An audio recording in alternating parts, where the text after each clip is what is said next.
How's it going, everyone? This is Brandon, and today I want to make this video to discuss what makes you feel powerful. And that's my question to you. What makes you feel powerful? And I want to tell you a few things that make me feel power and really enrich my life and get me through tough times. So last year I was working from home for a company, and I was tethered to my desk, and I was working in my room where I sleep, and so I spent countless hours in that room doing nothing but work, not really getting outside, not really interacting with people other than my coworkers and chat or text with customers. So I experienced a lot of anxiety and panic attacks and just general depression. But recently I have left this job and I started my own business. I am selling on eBay, Amazon. I've got my own online store where I sell e-cigarettes that are custom made, and given what's going on with the FDA and all that stuff, I'm likely going to be shutting that down soon after I sell out of my inventory. But I just want to discuss some of the things that make me feel powerful. Now, when I was going through those times of fear, of just dread and anxiety and panic and all of these things that I know lots of people experience, there were a few techniques that I would use to get myself out of that state. And it wasn't because like I thought it would be a good idea. I literally tried everything I could think of to improve my state, and these are the things that worked.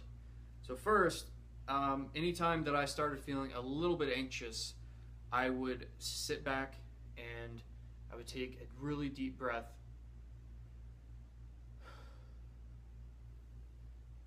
Wait a second. And then think about all of the things that I am actually grateful for.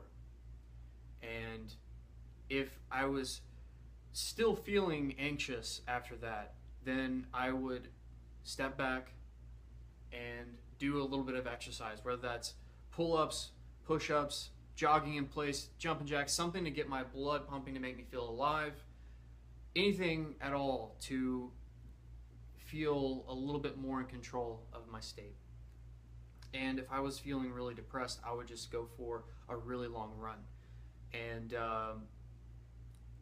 5 years ago, my grandmother, who has since passed, was diagnosed with cancer, and she didn't have long to live.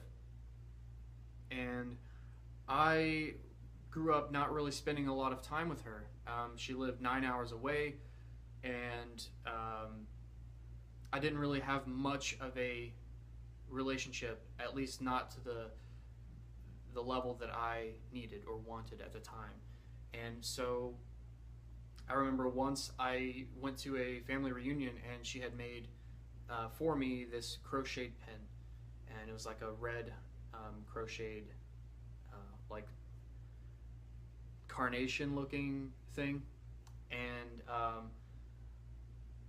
I didn't realize at the time, but that little memento got me through so much, because I was feeling really depressed around that time after hearing this news and having, working from home and feeling like I didn't have a way out of my circumstances.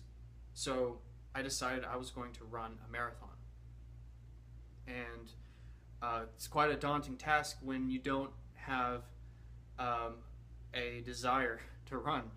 And I want to thank my old roommate Chuck at this time, because he was also planning on running a marathon, and for other reasons I'm sure. But he took me under his wing because he's someone who was running every day, and I trained with him, a mile here, 2 miles, 3 miles, and as we go through the weeks, developing the stamina and the strength and the willpower to push. So I noticed that there were changes in my life that were happening then. I was starting to focus less on what I didn't have and more on what I was accomplishing. And I was never that fast. I wasn't placing, or I wasn't the best by any stretch, but I did complete my first 5K, and then my first 10K, and then the half marathon in the hot summer months, and then finally I finished the full marathon, the 26.2 miles in February. And shortly after that, my grandmother passed. But before she did, I drove up to see her, and it was a long drive. I drove up to see her, thought about my life and what matters most in it while I was on my way there. And when I saw her, I spent a few days hanging with her and joking with her and loving her as much as I could and getting to know her as best I could, given how much pain she was in. She was one of the strongest women I'd ever met in my entire life, and I'm so thankful that she was my grandmother. So something that makes me feel powerful is knowing that I come from that stock, and something that empowers me is knowing that I can achieve something even when I don't have the desire to do so up front. You know, with a little bit of determination, that desire happens.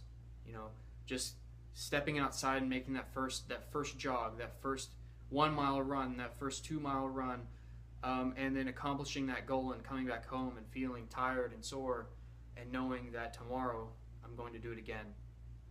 Just feeling that power over my body, that I was in control of my body when I was doing that, gave me strength and power. So I would like to know, what gives you power? Is it a certain type of food? Is it a program that you're in? Is it a workout routine that you have? Is it a book or a video series or a person in your life that makes you feel powerful and gives you the willpower to improve your life? So if you like this video, please like, share if you like, and comment below on what some of these things are to you. I'd like to learn and share these experiences as much as I can with all of you. So thanks a lot, and I hope that you have a great day.